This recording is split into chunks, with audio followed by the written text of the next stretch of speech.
So I need to say this because I mentioned that I was in teaching for a good long while, and as established, I was enjoying teaching. Don't get me wrong.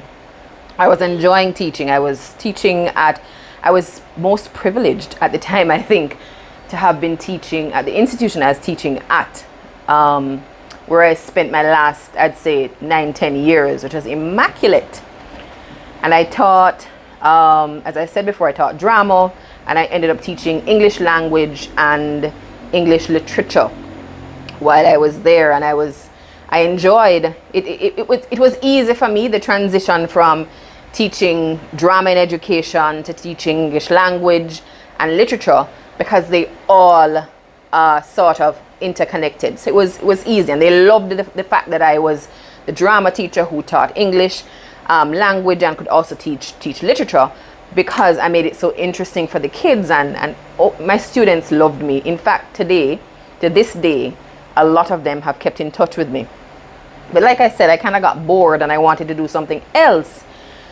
And I knew I wanted to do something else. It wasn't very easy for me to get up and just go and start law. But I think what happened was I got pregnant. I was married, young married too. Got pregnant with my first child, my very first. She's 18 today. So then I got pregnant. And I'm this kind of person that I told myself I could not give 100% to my students in the classroom. I've seen others do it, but everybody has their weaknesses, right? I said to my husband, and thank God for him, because he understood and he allowed me to kind of, pursue my dream in a sense. And I said to him, I cannot be pregnant. I can't. It was just pregnancy. Both my pregnancies, as a matter of fact, were very difficult for me. And I take my hat off to mothers who said, oh, pregnancy was so lovely. Give me the baby, but take the 9 months. And so I said to my husband, I said, I cannot give 100% to this teaching career and be pregnant, So I was pregnant and teaching for about 4 months. And then I went off. I got a scholarship to go overseas and study. No, the scholarship was before. I'm sorry. That was before. Fast forward. So when I was teaching, I got pregnant, and I said to my husband, I'm not staying here. I want to go overseas and then come back. I went to my principal, spoke to my principal, and she agreed to hold this space for me.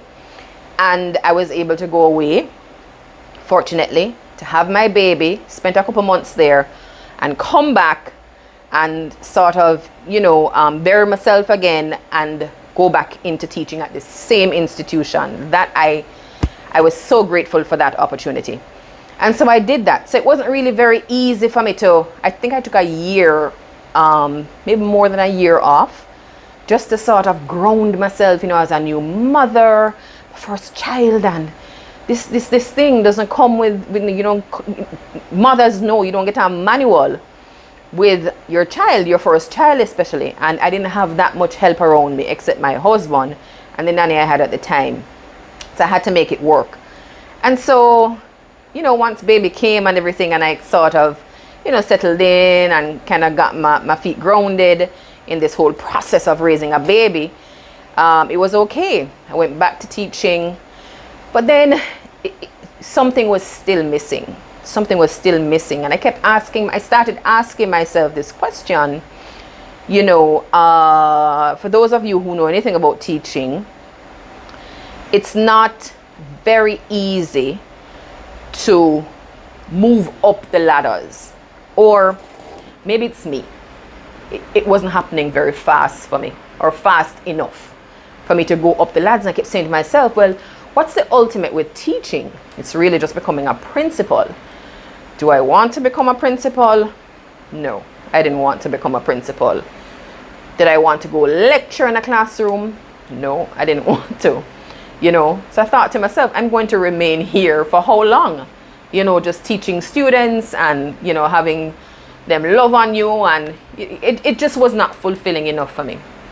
And then I decided to take the jump, the leap. I decided to dive off, not knowing what I would have met, in the deep waters of going to study the law.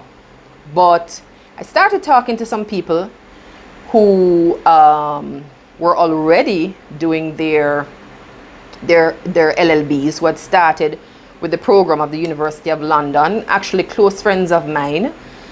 And they encouraged me. Not only did they encourage me, but they were there for me when I took that leap. I remember going to my principal and saying, you know, this is it for me. I want to go study law, and I'm giving up teaching this moment. And she was very supportive. My husband was very supportive. And I think he was very supportive because he himself had a dream of becoming an attorney. If you ask me today, he's more a lawyer than I am, even though he never even studied law. Nonetheless, that was one of his dreams. So I think he kind of lived his dream through me with his studying and so on. He saw me every night, and that was another journey. Let me tell you something. Studying law was a journey. Wasn't easy. Remember, I had a newborn. She was probably about 2 years old, 2.5 years old when I started studying. And I was just about 3, I think. And I would leave her at nights to go on campus, to go to somebody else's house to study, to prepare for exams, to read. My bedroom was always stacked with books. But I'm this other person that says that if I start something, once I put my head to it, I'm going to accomplish it. And this is the thing that you have to make up your mind. When you make a decision to do something, it's hard to stick with the decision, but it's not impossible. And I would always encourage as well that, you know, it's important to have people supporting you when you take on these journeys, when you go on these journeys. It's never easy by yourself. And I always found myself surrounded by people who encouraged me, who were like-minded, and who really dragged me along with them. They were on the same journey, and I was beginning this journey, and they wanted to see me through the journey. So it was amazing. It was awesome to have them, and it made the journey a little lighter for me. Wasn't easy. And I remember when I graduated from law school, my principal said to me, it's a song, I think it's a Jamaican church song, chorus, that says, the sweeter the battle, the greater the victory. Remember that song? I never forgot it. And I remember even when I started practicing law, it wasn't easy. I never worked with another firm. I didn't want to work with another firm because I'm always an independent. I'm a leader. Naturally, I'm a leader. Not that I don't work well in groups, but even if I'm in a group, I must be the leader. And that's how I've been raised. I've just always been told that when you go somewhere, you go to church, sit at the front. You go to a seminar, be at the front. I was never taught to be at the back. So I've always kind of grown up with this thing that anything you're doing, you must lead. And I tell my kids today as well. I tell both of them. I have 2 now. And I tell them all the time, be leaders. Lead and don't follow. Set the trend. And that's kind of what has helped me to, I think I have a very successful practice today. Did this all on my own along with my business partner.